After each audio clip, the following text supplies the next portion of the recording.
Ladies and gentlemen, please join me in welcoming the Director of Upstream and Industry Operations for the American Petroleum Institute, Eric Milito.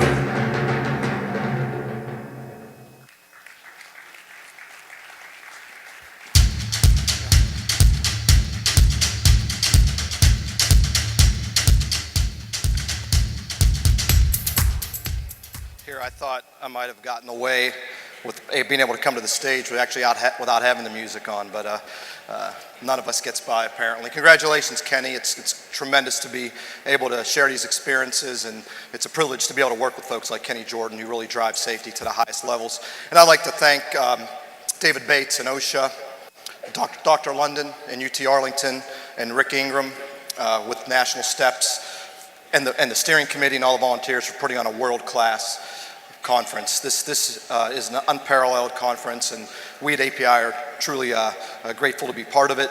And it's really a privilege and a blessing, and we're really lucky to have someone like Rick Ingram leading the industry, representing the industry, promoting safety and embracing safety as a core value for the industry the way that he does. So it's a privilege to be able to work with Kenny. Now, we all recognize and we understand this fantastic, it's really loud, I'm yelling at you, sorry, this fantastic energy revolution that we're going through. And there's been a lot of talk about it. If you look back at 2008, we were expected to import $100 billion in natural gas from Russia, West Africa, the Middle East, and Australia. $100 billion. It's completely changed. Those import facilities are now being turned into export facilities. We're now the world's #1 producer of natural gas. It's amazing. We have a supply that should last us, according to current estimates, 150 years, but many people think it's going to last us 200, 300 years when it comes to natural gas. On the oil side, we're expected to become the world's largest producer of crude oil within the next couple of years. Truly amazing. And if you look at the map, I have one slide for you. And this is a map from the International Energy Administration. It's interesting because if you look at all these shale formations and all these basins around the world, we're not the only ones to have this blessing of resources. And we all know that for decades to come, we're going to need oil and natural gas to fuel this economy and to fuel the world's economy. And the world economic growth is going to be at about a 50% rate in terms of increased energy use. So we're often asked, why is it happening here in the United States, not anywhere else? And I think there are a lot of reasons, but one of the reasons I like to point to is because of the people of the industry. This industry's been around here for 150 years, and ever since the beginning we've had good people doing the right thing, promoting safety as good business and the business of safety as a core value in everything we do. And I say that for many reasons, but it's really a team the approach that we see the industry taking. Now, API recently did a survey of some of our members to look at the supply chain, to see how many companies contribute to oil and gas development throughout the nation. We had about 30 companies respond to the survey, and we now have a list of about 30,000 companies, individuals, small businesses, medium businesses, large companies, who are all supporting oil and gas development in these regions throughout the United States.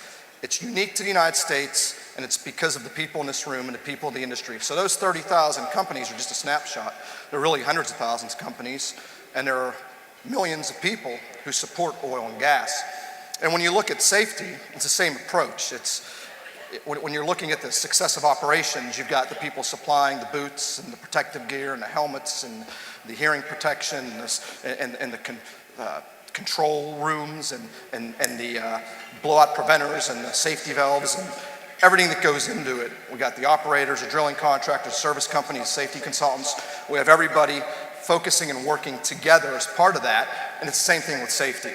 It's a lot of individuals who are dedicated to doing the right thing, and we see that evidenced through this conference, which has grown dramatically over the years. And we at API try to do that through our standards development. And for those of you who haven't participated in our standards development, we encourage you to participate. Anybody can be a part of the process. We have a booth 604. You can get a copy of our catalog of all the standards, and you can find out how you can participate. You can go to our website and just fill out a form and then become involved in the committees that develop and revise the standards. There's a couple great things about it. One is, in the end, you come out with a consensus-based document that we all can rely on. And these documents are actually now being used outside the US. What happens here then gets transferred to the rest of the world. So we are truly setting the stage for safety and environmentally responsible operations throughout the world. So we're setting the standard both domestically and around the world through this process. But more importantly than that, you're bringing together volunteers. We have over 4,000 volunteers creating standards by the industry, for the industry, and everybody's coming together and exchanging knowledge and information and lessons learned.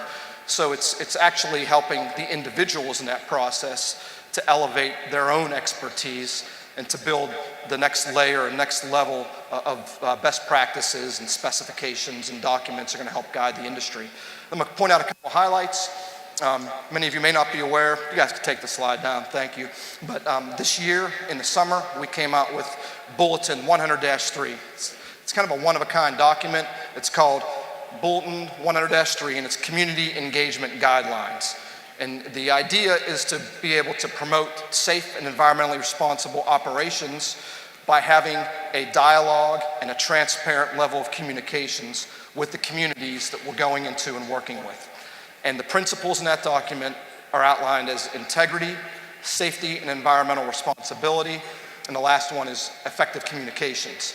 And what we do is provide guidance to operators and to all companies when they go into new areas or even areas we're currently operating in to understand everything you need to consider when you go through 5 phases of development: entry, exploration, development, production, and exit. And it covers a lot of the issues that we talked about here today.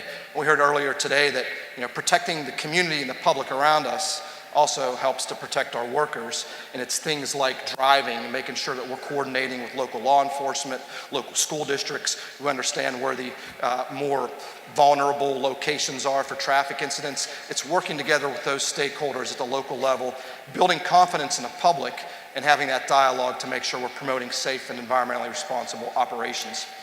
Good document. It's getting a lot of attention. And that's something we like to push throughout the industry to show that we're concerned about the communities we engage with. There was a breakout session earlier today on Recommended Practice 99, and that is the document on flash fire risk assessments that came out in April. And we're going to have a lot more documents coming out that will be of particular interest. There's been a lot of talk about our HF documents. Well, those are being revised, and we're going to have Recommended Practice 100-1 released probably in the first quarter of this year, and that's on well integrity and fracture containment for drilling and hydraulic fracturing operations. And Recommended Practice 100-2 is going to come out first quarter or second quarter, and it's going to cover environmental aspects of onshore oil and gas operations, and it's going to cover things like maintenance, inspections, the types of practices you have in place to make sure that you're not spilling and creating those types of environmental contamination events that the public really has concerns about. So those will be coming out. A lot of talk about Recommended Practice 54 throughout this conference, and 54 is the occupational safety for oil and gas well drilling and servicing operations. I'm going to point that out because January 15th of 2015 is the kickoff meeting to revise that occupational safety standard. So you're welcome to participate in that process. If any of you have problems with signing up for this on the website, I'm going to give you the email address for our standards director, David Miller.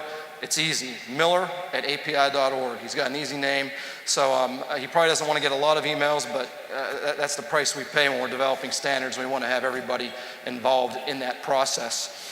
That's an important document that will be coming out and that we'll be working on beginning January 15th. We also have, sometime this year, we'll come out with Recommended Practice 90-2, annular casing pressure management for onshore wells. Another program that's very interesting and it's getting a lot of attention by the service and supply companies is our Q2 program.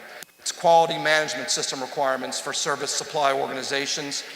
And you go through a quality audit, and then you can get a quality certification from API.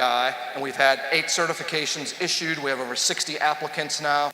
And we think this is an important document because it covers a lot of areas, including well construction, production, well servicing, inspection, intervention, abandonment, equipment repair and maintenance. So we want to make sure that we're disseminating this information so that not just your major service companies are participating in these processes, but any contractor can come through and get these certifications. On the occupational safety side, we do have a WorkSafe program. It's an online training program. We've had 3,000 personnel that have gone through the training. It's got 14 training modules, and it's called Exploration and Production Onshore Operations Safety Programs. And it covers a lot of the issues that are being covered here today. Driving safety, rigging, hoisting, the heavy lift type work that the industry does, working at heights. It's got the 14 modules, and it creates an easy way to make sure that we're continuing our education on safety by doing it at our computer. So we got a lot going on, and the key message is, you're welcome to be part of this process, because these standards are put together by volunteers, and at the end of the day, it's because of the people in this room who sit down together to develop a high level of performance through industry standards that we could point to, take off the shelf, open up, make sure that we kind of understand the best way to operate and the best way to share this information with each other and drive ourselves to a higher level of safety and to really commit to that core value of safety. So thank you very much. Appreciate all the time, and I look forward to further discussions and learning more and more from everybody in the room. Thank you.